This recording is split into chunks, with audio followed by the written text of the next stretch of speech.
একটা দিও। আচ্ছা আমরা তাহলে শুরু করি। দেখো এখানে হচ্ছে আশা করি তোমরা স্ক্রিন দেখতে পাচ্ছ সবাই। আমি তোমাদের দাঁড়াও একটা সেকেন্ড, আমি এখান থেকে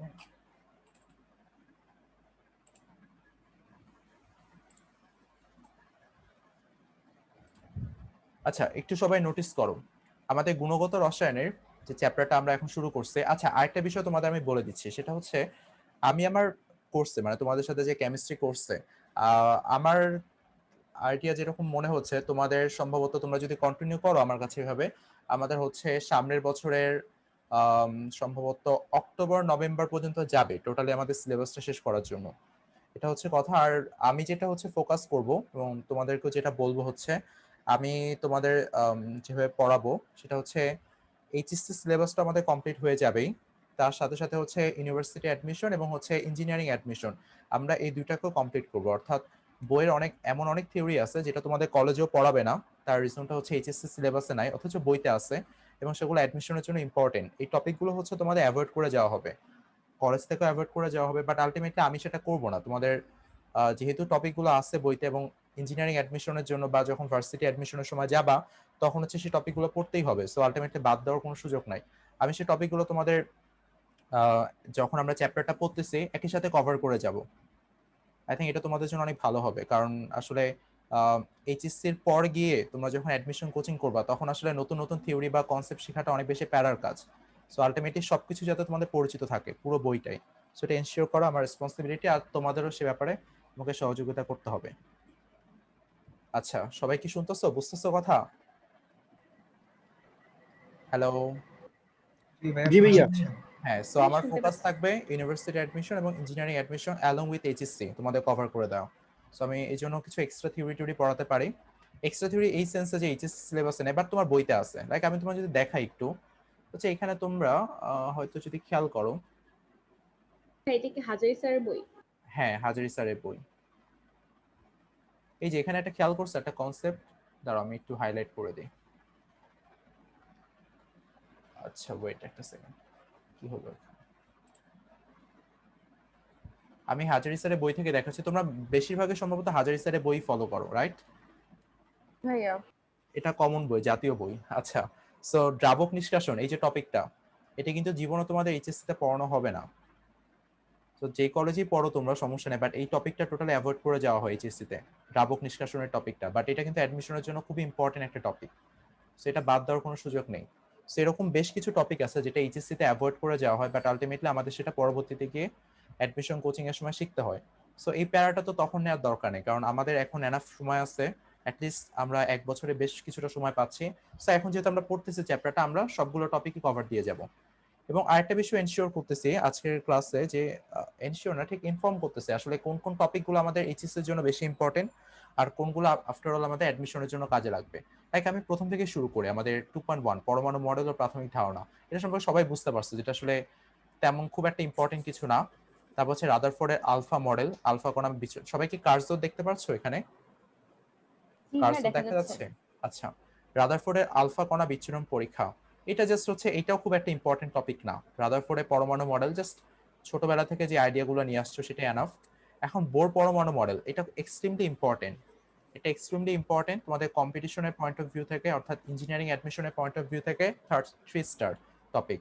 সেটা এক্সট্রিমলি ইম্পর্টেন্ট, বাট এইচএসসির পার্সপেক্টিভে এটা হচ্ছে 2 স্টার, হচ্ছে এইচএসসির পার্সপেক্টিভে, আর এটা হচ্ছে অ্যাডমিশনের পার্সপেক্টিভে। সো অ্যাডমিশনের পার্সপেক্টিভে বোর পরমাণু মডেল 3 স্টার টপিক, সো অনেক ইম্পর্টেন্ট একটা কনসেপ্ট আর টপিক। আর রাদারফোর্ডে পরমাণু মডেল বলো, এই যে আলোচনাগুলো প্রথম দিকে সেখান থেকে হয়তো খ নাম্বার বা ক নাম্বারে কোশ্চেন আসতে পারে জ্ঞানমূলক বা অনুধাবনমূলকে। এখন আসলে রাদারফোর্ডের পরমাণু মডেল ও বোর পরমাণু মডেলের তুলনা, এগুলো তো বুঝতে পারতেছে, এগুলো বড় জোর হচ্ছে খ নাম্বারে আসে। এগুলোকে অ্যান্সারও করবা না, মানে গ ঘতে এগুলো আসবেও না যে অ্যান্সার করবা। সো কেমিস্ট্রির মানে দেখবা যে সবই তোমার ম্যাথ দিয়েই হয়ে যাচ্ছে, হয় ম্যাথ না হলে রিয়াকশন। সো আলটিমেটলি এসব তোমার বর্ণনামূলক কোশ্চেন লেখার প্রয়োজন হয় না, কেউ লেখেও না। বেশি নাম্বার পেতে চাইলে বা পারফেক্ট নাম্বার তুলতে চাইলে এগুলোকে অ্যান্সারও করিও না। সো রাদারফোর্ড পরমাণু মডেল বোর পরমাণু মডেলের তুলনা, তারপর হচ্ছে বোর পরমাণু তত্ত্বের প্রয়োগ। এই প্রয়োগের মধ্যে সম্ভবত এই টপিকের মধ্যে তোমার হচ্ছে ইয়াগুলো আছে যে তোমার হচ্ছে কক্ষপথের ব্যাসার্ধ, এনার্জি। সো এই বোর পরমাণু মডেলের অ্যাকচুয়ালি হচ্ছে এই যে তথ্যের প্রয়োগ, তত্ত্বের প্রয়োগ, এই টপিকটা হচ্ছে এক্সট্রিমলি ইম্পর্টেন্ট। এখানে হচ্ছে আমরা বেগ বের করা শিখছি ইলেকট্রনের, তারপর হচ্ছে ব্যাসার্ধ বের করা দেখবো, আমরা এখনো শিখি নাই, আমরা দেখবো সামনে, খুবই ডিটেলে দেখবো। আমরা বোর মডেল নিয়ে হচ্ছে 2-3 ক্লাস লাগবে আমাদের এক বোর মডেল ক্লিয়ার করতে। বোর মডেলের মধ্যে অনেক কাহিনী আছে, যেমন হচ্ছে তোমরা 9-10 এ হচ্ছে বর্ণালী বিষয়টা জানছো যে বোর মডেল হচ্ছে এক ইলেকট্রন বিশিষ্ট হাইড্রোজেন পরমাণু বর্ণালী ব্যাখ্যা করতে পারে, অথচ হচ্ছে বহু ইলেকট্রন বিশিষ্ট বর্ণালী ব্যাখ্যা করতে পারে না। তখন হয়তো এই জিনিসগুলো ঠিক মতো বোঝার সুযোগ হয় না আমাদের। বাট এই জিনিসগুলো আমরা এখানে ডিটেলে শিখবো, একদম ডিটেলে, যাতে তোমাদের ফিলিংসটা আসে, সো তোমরা যাতে প্রপারলি ভিজুয়ালাইজ করতে পারো প্রত্যেকটা জিনিস। সো এখানে আমরা ব্যাসার্ধ বের করা দেখছি, আর দেখবো আমরা এনার্জি বের করা শিখবো। সো এটা এক্সট্রিমলি ইম্পর্টেন্ট অ্যাডমিশনের পয়েন্ট অফ ভিউ থেকে, 3 স্টার টপিক অ্যাডমিশনের পয়েন্ট অফ ভিউ থেকে। তোমরা আশা করি একটু নোট করে রেখো আমার আলোচনাটা। জাস্ট আমি এখানে 10 মিনিটের মতো সময় নেবো, তারপরে আমাদের পড়ায় ফেরত যাব। এটা কিন্তু এইচএসসি এর পার্সপেক্টিভে এটা 2 স্টার টপিক। তারপর আসলে পরমাণু গঠন সম্পর্কে ওয়েভ মেকানিক্যাল মডেল বা তরঙ্গ বলবিদ্যা, শ্রোডিঞ্জারের তরঙ্গ সমীকরণ, এটা একবার মাত্র আসছিল, অ্যাডমিশনে আসছিল। শ্রোডিঞ্জারের ইকুয়েশনটা লিখতে বলছিল, রুয়েটে আসছিল এই কোশ্চেনটা, রুয়েটে আসছিল একবার। শ্রোডিঞ্জারের ইকুয়েশন প্লাস হচ্ছে সেই ইকুয়েশনের তাৎপর্য লিখতে বলা হয়েছে, কিন্তু তোমাদের বইতেই আছে। সেটা অ্যাডমিশনের পয়েন্ট অফ ভিউ থেকে যে খুব ইম্পর্টেন্ট এরকম না, জাস্ট আমাদের পরিচিত থাকতে হবে ইকুয়েশনটা এবং ইকুয়েশনটার কি সাইন কি মিন করে। সো 1 স্টার বলতে পারে, আর এইচএসসির জন্য তো কোনো স্টাডি দেওয়ার দরকার নেই এটা। তারপরে আসে হচ্ছে কোয়ান্টাম বলবিদ্যা পরমাণু মডেল, অর্থাৎ কোয়ান্টাম মেকানিক্যাল মডেল, বলবিদ্যা mechanical. So quantum mechanical model বা কোয়ান্টাম বলবিদ্যার মডেল, সো এই মডেলটা এক্সট্রিমলি ইম্পর্টেন্ট এইচএসসি এবং অ্যাডমিশনের পয়েন্ট অফ ভিউ থেকে, কারণ এটা কলেজেও তোমাদের খুবই ডিটেলে শেখানো হবে। So quantum mechanical model, but এখান থেকে যে খুব বেশি কোশ্চেন আসে মোটেও না, সেরকমও না বিষয়টা। এখান থেকে যে কোশ্চেন হয় এরকম না, বাট এই কনসেপ্টটা তোমাদের জন্য অনেক বেশি ইম্পর্টেন্ট। কনসেপ্ট অ্যাজ এটা কনসেপ্ট হিসেবে অনেক বেশি ইম্পর্টেন্ট, বাট এটা থেকে যে তোমাদের এইচএসসি কিংবা অ্যাডমিশনে সেরকম কোশ্চেন আসে মোটেও না, বিষয়টা এরকমও না। বাট অ্যাজ এ কনসেপ্ট এটা তোমাদের অবশ্যই খুবই ভালো করে শিখতে হবে, কারণ এটা না শিখলে আসলে তোমাদের কেমিস্ট্রির বেসটাই আসলে প্রচন্ড উইক হয়ে যাবে। সো এটা আমরা শিখবো ভালো করে, অনেক ডিটেলে শিখবো আমরা, এটুকু বিষয় আমি শিওর করতেছি। এবং এটা রিলেটেড হচ্ছে কি কি ম্যাথ আসতে পারে সেই ম্যাথও করবো আমরা, কোয়ান্টাম সংখ্যা দিয়ে ম্যাথ সলভ করবো। লাইক হচ্ছে আমরা কোয়ান্টাম সংখ্যা রিলেটেড অনেকগুলো প্রপার্টি দেখছি, এন এল, তারপর হচ্ছে এম, তারপরে স্পিন কোয়ান্টাম নাম্বার, সেগুলোর সাহায্যে হচ্ছে লাইক মঙ্গল গ্রহে যদি একটা মৌল থাকে, সেই মৌলের হচ্ছে তোমার 50তম শক্তি স্তরে মোট কতটা ইলেকট্রন থাকতে পারে, এরকম বেশ কিছু প্রবলেম, ইন্টারেস্টিং প্রবলেম সলভ করবো, যাতে তোমাদের কনসেপ্টটা পুরোপুরি ক্লিয়ার হয়। তারপর 4টি কোয়ান্টাম সংখ্যার তাৎপর্য, এগুলো সম্পর্কে অবশ্যই ধারণা থাকবে তোমাদের পুরোপুরি ক্লিয়ারলি। বাট এইটা এইচএসসি কিংবা অ্যাডমিশনের পয়েন্ট অফ ভিউ থেকে খুব একটা বেশি ইম্পর্টেন্ট না। তারপর হচ্ছে পারমাণবিক সংখ্যা, পারমাণবিক ভর সংখ্যা অলরেডি জানো, পরমাণুর ভর এবং আপেক্ষিক পারমাণবিক ভর অলরেডি পড়াইছি, এগুলো আসেও না, বাট খ নাম্বারে বা ক নাম্বারে আসতে পারে। আইসোটপের আপেক্ষিক পরিমাণ ও মোলের পারমাণবিক ভর, এটা 9-10 তোমরা দেখছো এই টপিকটা, বাট আমরা আরেকবার দেখে নিব, এটাও খুব একটা ইম্পর্টেন্ট না। প্রোটন নিউট্রন ইলেকট্রন সংখ্যা সম্পর্ক তোমরা জানো অলরেডি। মোলের তেজস্ক্রিয়তা ও তেজস্ক্রিয় আইসোটপ, এই কনসেপ্টটা হচ্ছে অ্যাডমিশনের পয়েন্ট অফ ভিউ থেকে 2 স্টার টপিক, বাট এইচএসসি তে কোনোভাবে মানে কোনো কোশ্চেনই আসে না এখান থেকে। মোলের তেজস্ক্রিয়তা এবং তেজস্ক্রিয় আইসোটপ, এটা হচ্ছে তোমার হচ্ছে অ্যাডমিশনের পার্সপেক্টিভে বেশি ইম্পর্টেন্ট একটা টপিক। এই টপিকটা আমরা ডিটেইলে শিখবো যে বিটারে ইমিশন হলে তোমার কি কি ধরনের বিষয়গুলো কাজ হয়। সো এই বিষয়টা তখন দেখবো, বাট এটা অ্যাডমিশনের পার্সপেক্টিভে যথেষ্ট ইম্পর্টেন্ট একটা টপিক। তারপরে কোয়ান্টাম উপশক্তি স্তর বা অরবিটালের শক্তিক্রম আকৃতি, সো এই বিষয়গুলো আমরা দেখবো, বাট এগুলো আসে না খুব একটা, বাট আমাদের শিখতে হবে খুবই ডিটেলে। আর এইচএসসি তে হচ্ছে তোমার অরবিট অরবিটাল এগুলো পার্থক্য আসে, যে অরবিট অরবিটালের মধ্যে ডিফারেন্স, তারপর হচ্ছে আমাদের ইলেকট্রন বিন্যাস, আউবাউ হুন পাউলি বর্জনীতি, এগুলো সাধারণত ক খতে আসে, বা গ ঘতে দিলে সবগুলো মিলাই দিবে যে হচ্ছে এখানে কিভাবে আউবাউ হুন পাউলি তিনটা একসাথে লাগতেছে। সো এটা দেখা যায় এইচএসসির জন্য ইম্পর্টেন্ট এই পার্টটা। আর অ্যাডমিশন টেস্টে তোমাদের যেহেতু হচ্ছে তোমরা জানো ইঞ্জিনিয়ারিং অ্যাডমিশন হচ্ছে তোমাদের রিটেন এক্সাম হয় টোটালি। সো ইঞ্জিনিয়ারিং অ্যাডমিশন টেস্টে এগুলো ডেফিনেশন হিসেবে আসে, বুয়েটে খুব একটা আসে না, বাট রুয়েটে এরকম ডেফিনেশন টাইপের কোশ্চেন মাঝে মধ্যে দিতে দেখছি আমি। সো এই যে তোমার ইলেকট্রন বিন্যাস বা অব্যায় নীতি, হুন্ডের নীতি, পাউলের বর্জন নীতি, এগুলো ডিরেক্ট হচ্ছে ডেফিনেশন ইঞ্জিনিয়ারিং অ্যাডমিশন টেস্টে দিয়ে দেয়। বুয়েটে দেখা যায় হচ্ছে 2টা কোশ্চেন পার্ট থাকে, একটা পার্টে তোমার ডেফিনেশন চায়, একটা পার্টে ম্যাথ করতে বলে। ভাইয়া হ্যাঁ বলো ভাইয়া। কত সময় শুরু হয়েছে? ক্লাস তো শুরু হয়েছে আরো 22 মিনিট আগে, তুমি মিস করে গেছো তাহলে। আচ্ছা বাকিটা তো ফলো করতে পারতেছো না, এই পর্যন্ত কারো কোনো কোশ্চেন আছে যে কোন টপিক নিয়ে? আচ্ছা আমি আগে শেষ করি। ভাইয়া আমি মাত্র জয়েন করলাম ভাইয়া। হ্যাঁ, আচ্ছা তাহলে তোমাকে একটু রেকর্ডিং দেখে নিতে হবে, কারণ আমরা অনেকটা বিষয় নিয়ে অনেকগুলো বিষয় নিয়ে কথা বলছি। ভাইয়া এত তাড়াতাড়ি করলে তো সমস্যা হয় একটু।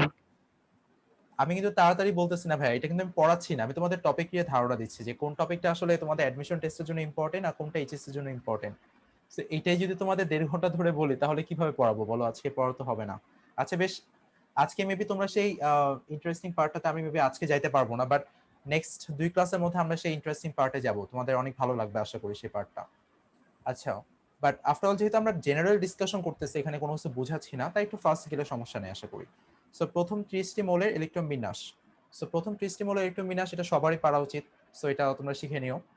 আর বুয়েট অ্যাডমিশন টেস্টে তোমার হচ্ছে বা ইঞ্জিনিয়ারিং অন্যান্য অ্যাডমিশন টেস্টে কিন্তু তোমার ইলেকট্রন বিন্যাস থেকে কোশ্চেন আসে, এইচএসসি তে আসে না, বাট বুয়েটে দিয়ে দেয়, লাইক কপার দিবে, ক্রোমিয়াম দিবে, জিঙ্ক দিবে, সো এরকম, বা আরো বড় কিছু দিতে পারে যেটার পারমাণবিক নাম্বার অনেক বেশি। সো অ্যাডমিশনের পার্সপেক্টিভে এটা ইম্পর্টেন্ট যে আমরা শিখবো, আমরা যখন হচ্ছে মৌলের পর্যায়বৃত্ত ধর্মতে আমরা হচ্ছে দেখবো, তখন কিন্তু এই বিষয়গুলো শিখবো যে হচ্ছে আমাদের কিভাবে বড় বড় মৌলগুলোর আমরা খুব সহজে ইলেকট্রন বিন্যাস নির্ণয় করতে পারি। তো সেই বিষয়টা আমরা দেখবো, কারণ এগুলো আসে অ্যাডমিশনে, ইলেকট্রন বিন্যাস দেয়। মনে হইতে পারে যে ভাই এটা তো পারি, সহজ জিনিস, বাট অ্যাডমিশন টেস্টে আসে, দিবে হচ্ছে গোল্ডের ইলেকট্রন বিন্যাস লেখো, মানে এগুলো একটু টাফ হয়ে যাবে যদি আমরা প্রপার প্রসিডিউর ফলো না করি। আচ্ছা, তারপরে আসা হচ্ছে কারোর জন্য মেবি মাইক্রোফোন অন হয়ে গেছে, ভাইয়া আপু তোমরা অফ রাখো কাইন্ডলি। তড়িৎচুম্বকীয় বর্ণালী, এই বর্ণালী যে কনসেপ্ট বা হচ্ছে এই কনসেপ্টটা অ্যাকচুয়ালি এটা বুঝার মধ্যে একটা মানে জোস ফিলিংস আছে, মানে এই টপিকটা খুবই মজার, তড়িৎচুম্বকীয় বর্ণালী। এবং এইটা হচ্ছে আমরা বোঝার জন্য আসলে জিনিসটা ভালো করে বুঝবো, বাট এটা খুব একটা আসে এরকম না। তারপর হচ্ছে আমাদের দেখো তড়িৎচুম্বকীয় বর্ণালীর অঞ্চলসমূহ, এই রেঞ্জগুলো আমরা একটু মনে রাখার চেষ্টা করব সবাই। এখানে আমি তোমাদের দেখাবো সামনেই। তারপরে দেখো এই যে প্লাঙ্কের কোয়ান্টাম তত্ত্ব, এক ভাইয়া গতকালকে বলতেছিল যে আমি যেটা পড়াচ্ছি সেটা পাচ্ছে না বইতে, আর তুমি পাইছো এটা, দেখো এই যে এইভাবে টপিক গুলো ফলো করবা, লাইক তুমি হচ্ছে সূচিপত্রে আসবা, দেখবা যে আমার টপিক যেটা পড়াচ্ছি দেখবা যে মিলে যাবে কোনো না কোনোটার সাথে। সো তখন অত নম্বর পেজে গিয়ে তুমি পড়া শুরু করবা। আর এর মাঝখানে যেহেতু কোনো কিছুই আমি তোমাদের পড়াইনি, সো এটা বই না দেখলেও চলবে। এখন জাস্ট যে টপিকটা পড়াইছি তোমরা কি করবা, বিষয়তে গিয়ে হচ্ছে খুঁজে নিবা যে আমি কোন টপিকটা পড়াইছি। সো ম্যাক্সিমাম দিনে আমি বলার চেষ্টা করব তোমাদের কোন টপিকটা পড়াচ্ছি, বাট তোমরা হচ্ছে একটু কষ্ট করে দেখবা যে বিষয়তে গিয়ে যে আমি কোন টপিকটা পড়াচ্ছি, সো ওই টপিকটা রিডিং করে নিবা। দৃশ্যমান আলো বর্ণালী আমরা দেখবো ভালো করে, বাট এটা এইচএসসি বা খুব একটা ইম্পর্টেন্ট না, বাট কোয়ান্টাম তত্ত্বটা ইম্পর্টেন্ট, এটা হচ্ছে অ্যাডমিশনের জন্য ইম্পর্টেন্ট, এইচএসসি তে কোশ্চেন আসে না এখান থেকে। তারপর হচ্ছে রেখা বর্ণালীর সাহায্যে মৌল শনাক্তকরণ, এগুলো তো বুঝতে পারতেছো প্র্যাকটিক্যালের জিনিসপাতিগুলো। সো পাসপোর্ট, ইউভি রশ্মি, জাস্ট আমরা এখান থেকে অবজেক্টিভ আসতে পারে বড় জোর, এর চেয়ে বেশি কিছুই আসবে না। আর চিকিৎসা ক্ষেত্রে আইআর রশ্মি ব্যবহার, এগুলো আসে না কখনো কোথাও। পরীক্ষা দ্বারা ধাতবায়ন শনাক্ত করা, এগুলো মুখস্থ করতে হবে, কষ্ট করে হলো শিক্ষা পরীক্ষা দ্বারা ভাইয়া কিছু শোনা যাচ্ছে না। আচ্ছা বাকিরা শুনতে পারতেছো ইভা আপু? মানে তুমি কখন থেকে শুনতেছো না? ভাইয়া ক্লিয়ার শোনা লাস্ট 2 যাচ্ছে? মিনিটে কি বলেছেন একটু বলবেন? পাশে কারেন্ট চলে গেছিল। আচ্ছা বাকিদেরও কি একই অবস্থা? হ্যাঁ আমি অবশ্যই রিপিট করতেছি, বাট লাস্ট 2 মিনিট কি আমার আই ভয়েস? থিঙ্ক ভাই রেকর্ড হচ্ছে তো, so সমস্যা নাই, দেখে নিবেন। আচ্ছা আমি তা বলে দিচ্ছি, সমস্যা নেই, কারণ রেকর্ড আসলে ফলো করাটা একটু টাফ। আর বাকিরা কাইন্ডলি মাইক্রোফোন অফ রেখো, আমি আবার একটু রিপিট করে দিচ্ছি। জাস্ট একটু খেয়াল করো, লাস্ট 2 মিনিট বলতে আমি আসলে কোথা থেকে তুমি মিস করছো একটু বলো তো মুনা আপু, লাস্ট কোন টপিক পর্যন্ত তুমি ফলো করতে পারছো? ভাইয়া আমি হচ্ছে তাড়িৎ চুম্বকীয় বর্ণালীর অঞ্চলসমূহ পর্যন্ত শুনতে পেরেছি। আচ্ছা তাড়িৎচুম্বকীয় বর্ণালী, ওকে ঠিক আছে। তারপরে দেখো বর্ণালীর অঞ্চল সমূহ, এই রেঞ্জটা আমরা একটু মনে রাখবো, বাট এগুলো মনে রাখাটা ইম্পর্টেন্ট আর কি তোমাদের জন্য, বাট এইচএসসি অ্যাডমিশনে খুব একটা আসে না। কোয়ান্টাম তত্ত্ব হচ্ছে তোমাদের ইম্পর্টেন্ট। মা আজকে মনে গেছে না। আচ্ছা মাইক্রোফোন অফ রেখো সবাই কাইন্ডলি। আচ্ছা কারো ভুল বশত কি? ভাইয়া আপনি ওকে মিউট করে দেন। হ্যাঁ সেটা তো আমি করে দিছি, বাট আমি বুঝতেছি না জুম। ভাইয়া ওর হচ্ছে নেটে অনেক প্রবলেম হয়, আপনি বলতে থাকেন, সমস্যা নেই। হ্যাঁ সেটা বুঝতে পেরেছি, বাট ভুলবশত কারো কিভাবে মাইক্রোফোন অন হয়ে যায় এটা আমি বুঝি না। আচ্ছা যাই হোক, একটু শোনো তাহলে আমরা যেখানে বলতেছি, সবাই একটু অফ রেখো, বা একটা কাজ করা যেতে পারে সেটা হচ্ছে ডিসেবল করে দেওয়াটা। ভাই এখন তো জুমের সিস্টেম আলাদা, এখন ক্লিক করলে মাইক্রোফোনের জায়গাটা আসে, নয়তো অন্য সময় ডিসঅ্যাপিয়ার থাকে। আচ্ছা আচ্ছা, বুঝতে পারছি। আচ্ছা দেখো তাহলে হচ্ছে কোয়ান্টাম তত্ত্বটা হচ্ছে অ্যাডমিশনের পার্সপেক্টিভ থেকে ইম্পর্টেন্ট, বাট এইচএসসি এর জন্য খুব একটা ইম্পর্টেন্ট না। তারপরে আমাদের মৌল শনাক্তকরণ, এগুলো প্র্যাকটিক্যালের টপিক বেসিক্যালি। তারপর হচ্ছে ইউভি রশ্মির ব্যবহার, তারপর হচ্ছে চিকিৎসা ক্ষেত্রে আয় রশ্মির ব্যবহার, এগুলো জাস্ট হচ্ছে বড় যে অবজেক্টিভ আসবে আর এর চেয়ে বেশি ইম্পর্টেন্ট না।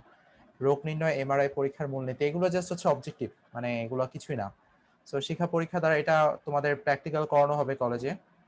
তারপর হচ্ছে এই যে সবচেয়ে ইম্পর্টেন্ট টপিক হচ্ছে দ্রাব্যতা, দ্রাব্যতার গুণফল, এগুলো হচ্ছে সবচেয়ে ইম্পর্টেন্ট টপিক।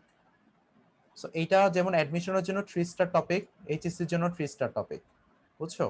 সেটা দুইটার জন্য অনেক বেশি ইম্পর্টেন্ট দ্রাব্যতার পার্টটা। সো দ্রাব্যতা আমরা অনেক সময় নিয়ে শিখবো এবং অনেক প্রবলেম সলভ করবো দ্রাব্যতা রিলেটেড। তারপর হচ্ছে সময়ায়ন প্রভাব, এটা ইম্পর্টেন্ট তোমাদের, এটা এইচএসসি তে সাধারণত খ নাম্বারে আসে। তারপর হচ্ছে আয়নিক যৌগে পানিতে দ্রবণীয়তা, এগুলো আমরা দেখবো, কেআইপি, তারপর ক্যাটায়ন, দ্রবণে ক্যাটায়ন অ্যানায়ন শনাক্তকরণ, এগুলো হচ্ছে একটু তোমাদের হচ্ছে প্র্যাকটিক্যালের টপিক, এগুলো খুব একটা ইম্পর্টেন্ট না।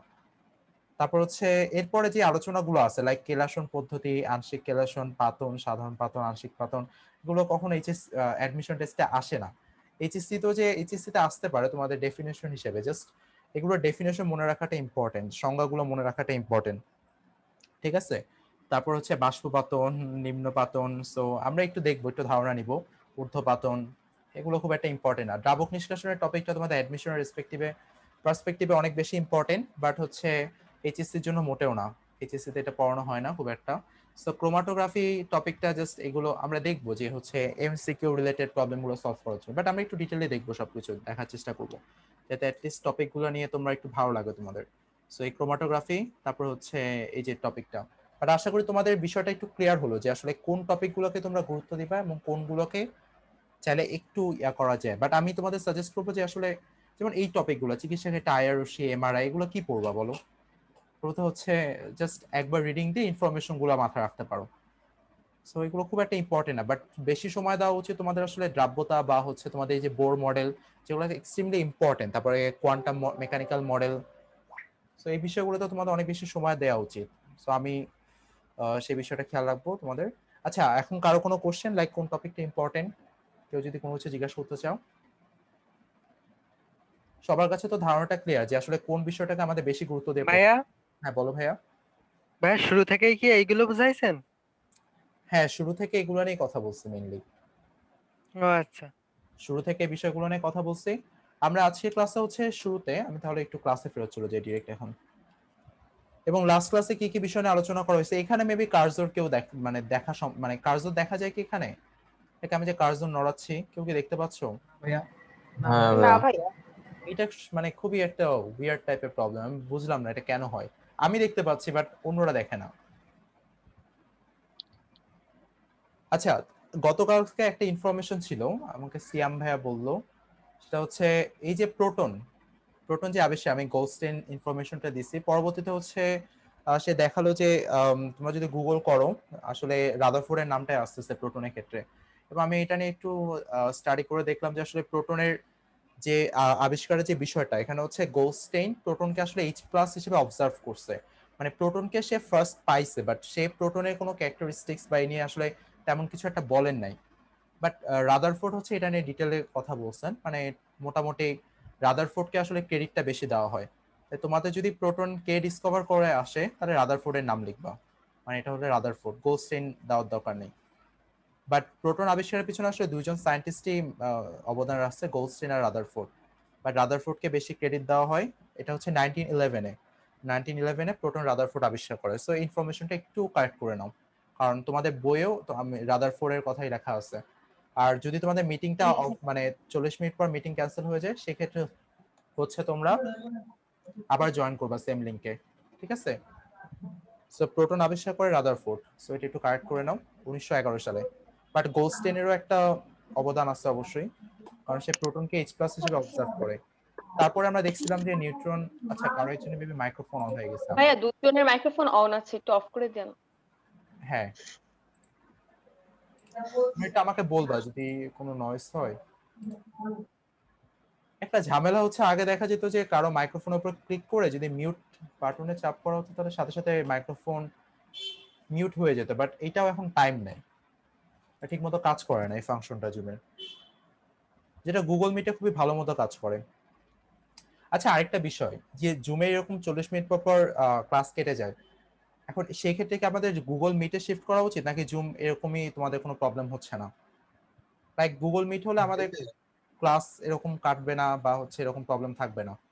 গুগল মিটে তো কোনো ধরনের প্রবলেম নেই ভাইয়া, ওখানে তো করা যায়। হ্যাঁ নিচে ট্রাই করে দেখি একবার ভাইয়া।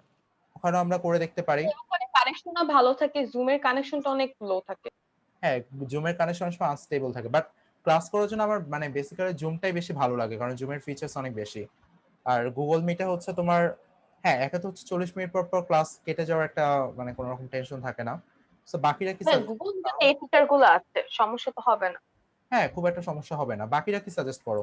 বাকিদের কারো প্রবলেম যদি আমরা গুগল মিটে ট্রাই করে দেখি? একদিন ট্রাই করে দেখি। আচ্ছা আজকে না, যেহেতু অনেকের ফোনে নাও ভাইয়া একটু প্রবলেম হবে, কারণ হচ্ছে অনেকে না ইমেল আইডি খোলা নেই, তো তাদের গুগল মিট আসলে আচ্ছা গুগল মিটের ইমেল আইডি সবারই খোলা আছে, ইমেল আইডি এরকম কারণ নাই যে খোলা নাই। এখানে আছে, ইভা আছে, ওর ইমেল আইডি খোলা নেই। তুমি খুলে দিও। আচ্ছা ইমেল আর আইডি আমি খুলতেও পারি না। আচ্ছা যাই হোক প্রবলেম না খুব একটা। দেখো মন বললাম না। এটা একটু ঝামেলা হতে পারে। আচ্ছা যাই হোক আমরা জুমে কন্টিনিউ করি, বাকি একটু অফ রেখো মাইক্রোফোন। আচ্ছা নিউটনের আবিষ্কারের জন্য আমরা হচ্ছে দুইটা বিক্রিয়া দেখছি লাস্ট ক্লাসে, সবাই আশা করি রিকল করতে পারতেছো, যেটার উপরে চ্যাডউইক ডিসিশনে আসেন যে নিউট্রন নামক একটা সাবঅ্যাটমিক পার্টিকেল আছে। এরপর হচ্ছে নিউক্লিয়াসে ব্যাসার্ধ বের করার ফর্মুলা দেখছি, সেকেন্ড পেপার ফিজিক্সে আবার দেখবা, আশা করি সবার মনে আছে। একবার একটু ক্লাস লেকচারটা রিভিউ করে নিতে পারবা। টি2 হচ্ছে আমাদের সুপার হেভি ওয়াটার, এটা তেজস্ক্রিয় পানি, যেটার হাফ লাইফ ছিল 12.32 ইয়ার। আর ইউরেনিয়ামের হাফ লাইফ ছিল আসলে 4.5 বিলিয়ন ইয়ার্স। তো কত টেরিবল একটা জিনিস চিন্তা করে দেখো। সো আমরা এখানে আর নোট এর ভ্যালু দেখছি 1.2 থেকে 1.5 এর মধ্যে। তারপর হচ্ছে আমরা দেখলাম যে ইউরেনিয়াম 238 এর নিউক্লিয়াসে ব্যাসার্ধ বের করা শিখছি। তারপর হচ্ছে এখানে একটা কনসেপ্ট দেখছি যে আসলে একটা আলফা কণা নিউক্লিয়াসে ঠিক কতটা কাছে যেতে পারে, কতটা কাছে গিয়ে ফেরত আসতে পারে। সো এটা গতিশক্তি ইকুয়ালস টু বিভব শক্তি দিয়ে আমরা আর ইকুয়ালস টু হচ্ছে এই ফর্মুলাটা দাঁড় করালাম। সো এটা আশা করি সবাই বুঝতে পারছো। আজকে হচ্ছে আমরা রাদারফোর্ড মডেল আমরা শুরু করব, তার আগে হচ্ছে আমরা ডি ব্রগলির তরঙ্গ দৈর্ঘ্য নিয়ে কথা বলবো। রাদারফোর্ড মডেল নিয়ে আবার ব্যাক করবো। গত ক্লাসে বর্ণ ভাইয়া বলছিল যে রাদারফোর্ড মডেল একটু প্রবলেম ছিল, সো রাদারফোর্ড মডেলটা আমরা একটু সংক্ষেপে দেখবো, বাট বোর মডেল নিয়ে আসলে বেশি কথা বলবো আমরা। তারপরে আশা করি এখানে হচ্ছে আমাদের প্ল্যাঙ্কের কোয়ান্টাম থিওরি আলোচনাটা বুঝতে পারছো। ব্ল্যাক বডি রেডিয়েশন এনার্জি আসলে কোয়ান্টাম থিওরি সাজেস্ট করে এনার্জি আসলে বিচ্ছিন্নভাবে প্রবাহিত হয়, এনার্জি অলওয়েজ বিচ্ছিন্নভাবে বা প্যাকেট আকারে প্রবাহিত হয়। প্যাকেটকে বলতেছে হচ্ছে কোয়ান্টা, এবং ভিজিবল রেঞ্জে হলে আমরা সেটাকে বলতেছি ফোটন, মানে প্যাকেট, এনার্জি প্যাকেট। তো এখানে আমরা ব্ল্যাক বডির ডেফিনেশনটা দেখছি যে ব্ল্যাক বডির উপর যদি লাইট এসে পড়ে তাহলে আমাদের হচ্ছে মানে নর্মাল বডির উপর যদি লাইট এসে পড়ে তাহলে আমাদের লাইট ট্রান্সমিটেড হয়ে যায়, এবং কিছু পরিমাণ লাইট আমাদের রিফ্লেক্টেড হয়ে যায়, এবং কিছু পরিমাণ লাইট অ্যাবসর্ব করে ফেলে, পরবর্তীতে সেটা হচ্ছে আস্তে আস্তে রেডিয়েট করতে থাকে। এটা নর্মাল বডি প্রপার্টি ছিল। ব্ল্যাক বডিতে হচ্ছে পুরোটাই ভাইয়া করে। হ্যাঁ বলো ভাইয়া। ব্ল্যাক বডি এই কোয়ান্টাম মেকানিক্সে ব্ল্যাক বডির কানেকশনটা আমি ঠিক খেয়াল করতে পারছি না, এটা কি ছিল? ব্ল্যাক বডির কানেকশন তুমি গত ক্লাসে ব্ল্যাক বডি রিলেটেড আলোচনাটা দেখছো ভাইয়া? ছিল ওই সময় লাস্ট ক্লাসে? ব্ল্যাক বডি আমি একটু রিভিউ করে দিচ্ছি, এটা সম্পর্কে বেশি মানে তোমাদের দরকার হবে না, জাস্ট যতটুকু দরকার আর কি, যতটুকু বোঝানো পসিবল সহজভাবে। যে একটা নর্মাল বডিতে তোমার যখন লাইট এসে পড়বে তখন কিছু পরিমাণ লাইট আমাদের ট্রান্সমিটেড হয়ে যাবে, কিছু পরিমাণ লাইট আমাদের রিফ্লেক্টেড হয়ে যাবে, ঠিক আছে, এবং কিছু পরিমাণ লাইট আমাদের অ্যাবসর্ব করে ফেলবে বা শোষণ করে ফেলবে এই নর্মাল বডিটা শোষণ করার পর সেই লাইট এনার্জিটা আস্তে আস্তে সেটা বিকিরণ করতে থাকবে বা রেডিয়েট করতে থাকবে, বিকিরণ করতে থাকবে কিংবা রেডিয়েট করতে থাকবে।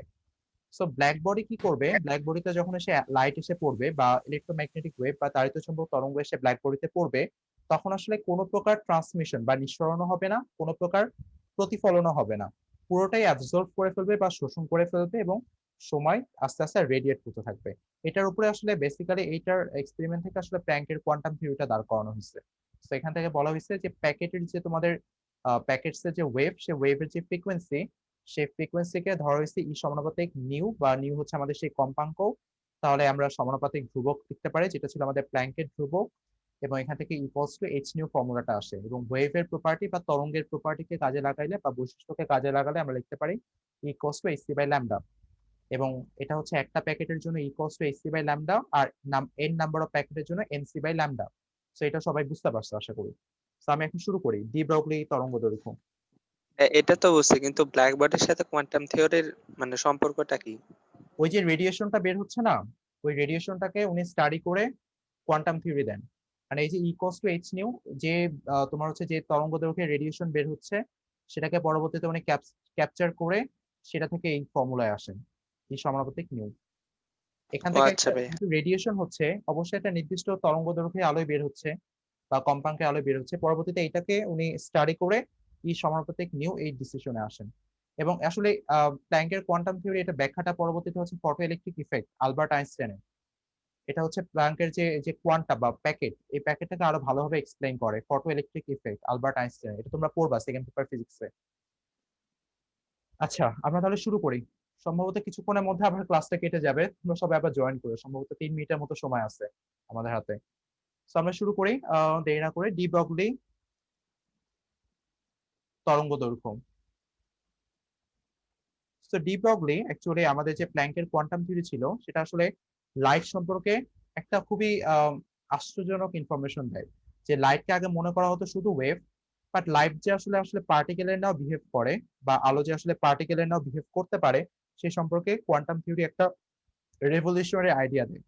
এখন এইখানে যখন ডি ব্রগলি এটা নিয়ে ভাবতেছিলেন তখন ডি ব্রগলি আসলে তখন পর্যন্ত আমাদের যে ইলেকট্রন ছিল সেই ইলেকট্রনকে শুধুমাত্র কণা হিসেবে কনসিডার করা হতো, ইলেকট্রনকে শুধুমাত্র কণা বা পার্টিকেল হিসেবে কনসিডার করা হতো। লাইক ইলেকট্রন যে কখনো আসলে ওয়েভের ন্যায় আচরণ করতে পারে সেটা কোনোদিন কেউ ভাবে নাই, যেটা ডি ব্রগলি ভাবছেন যে ইলেকট্রনকে ওয়েভের ন্যায় দেখানো যায়, মানে যে কোনো গতিশীল বস্তু কণার আসলে যে একটা তরঙ্গ ধর্ম থাকে সেটা আসলে ডি ব্রগলি প্রথম প্রপোজ করেন আইডিয়াটাকে। এবং ডি ব্রগলি চিন্তা করেন এইভাবে যে ইলেকট্রন তো খুবই ছোট একটা কণা এবং ইলেকট্রনের ভর তো খুবই ছোট। ইলেকট্রনের ভর কত? ইলেকট্রনের ভর হচ্ছে 9.1 × 10⁻31 কেজি। ইলেকট্রনের ভর খুবই অল্প, খুবই নগণ্য, 9.1 × 10⁻31 কেজি। এবং ইলেকট্রনের যে ভেলোসিটি সেটা কিন্তু অনেক বেশি, লাইক 2.188 × 10⁶ মিটার পার সেকেন্ড। তোমরা অলরেডি ধরতে পারছো এটা এই ভেলোসিটিটা বা এই বেগটা আসলে হাইড্রোজেন পরমাণুর ক্ষেত্রে এই বেগটা অ্যাকচুয়ালি আমাদের হাইড্রোজেন পরমাণুর প্রথম শক্তি স্তরের ক্ষেত্রে এই বেগটা আমরা দেখবো। আমরা এখনো সেই ইকুয়েশনটা প্রুফ করি নাই, বাট কিছুক্ষণের মধ্যে আমরা হয়তো 2 ক্লাসের মধ্যে আমরা এই জিনিসটা শিখে যাব। সো ইলেকট্রনের ভেলোসিটি আপাতত এটা মাথায় রাখো যে বা বেগটা হচ্ছে 2.188 × 10⁶ মিটার পার সেকেন্ড, এটা ইলেকট্রনের বেগ। সো ইলেকট্রন যেহেতু তোমার এত ক্ষুদ্র ভর ইলেকট্রনের এবং ইলেকট্রনের ভেলোসিটি যেখানে এত বেশি বা বেগ এখানে এত বেশি, সো ইলেকট্রন অবশ্যই তোমার শুধুমাত্র কণা ধর্ম না, ইলেকট্রন ওয়েভ নেচার বা তরঙ্গ ধর্ম প্রকাশ করবে। সো এটাকে উনি হচ্ছে পরবর্তীতে তোমার হচ্ছে যে প্ল্যাঙ্কের quantum theory equals to hc/λ এই ইকুয়েশনটা এবং আলবার্ট আইনস্টাইনের ভর শক্তি সমীকরণ ইকুয়ালস টু mc², খুবই পপুলার একটা সমীকরণ, সবাই এটা সম্পর্কে শুনছো এমন কেউ না যে শুনো নাই, ইকুয়ালস টু mc²। এই দুটাকে উনি ইকুয়াল ধরে মানে 1 এবং 2 কে ইকুয়াল ধরে এখান থেকে উনি ডিসিশনে আসলেন hc/λ ইকুয়ালস টু হচ্ছে mc²। সো এখান থেকে বলা যায় λ ইকুয়ালস টু হচ্ছে h/mc, রাইট? এই জিনিসটা বলতে পারেন উনি বললেন যে ল্যামডা ইকুয়ালস টু h/mc এবং এই h/mc সি কে পরবর্তীতে উনি আরো জেনারেলাইজ করলেন, এটা যে কোনো কণার জন্য এটা হতে পারে। সো সি কে উনি পরবর্তীতে হচ্ছে আরো জেনারেলাইজ করে বলেন যে বা আরো বেশি সাধারণ করে উনি বলেন যে হচ্ছে h/mv, মানে এই যে আমাদের যে ডি ব্রগলি তরঙ্গ দৈর্ঘ্য সেটা হচ্ছে যে কোনো মুভিং বা যে কোনো গতিশীল বস্তু কণার জন্য আমাদের যে কোনো গতিশীল বস্তু কণারই একটা তরঙ্গ দৈর্ঘ্য থাকবে, সেটা ল্যামডা ইকুয়ালস টু হচ্ছে h/mv। এই ল্যামডাকে বলা হয় হচ্ছে ডি ব্রগলির তরঙ্গ দৈর্ঘ্য, যেটা এটা ডি ব্রগলি প্রপোজ করছে আইডিয়াটাকে, এই জন্য ল্যামডাটাকে বলা হয় হচ্ছে ডি ব্রগলির তরঙ্গ দৈর্ঘ্য। এবং তোমরা যদি খুব ভালো করে দেখো যে h/mv, এই mv কে কি লিখতে পারে কেউ একজন বলো তো? mv কে আমরা ভরবেগ। এক্স্যাক্টলি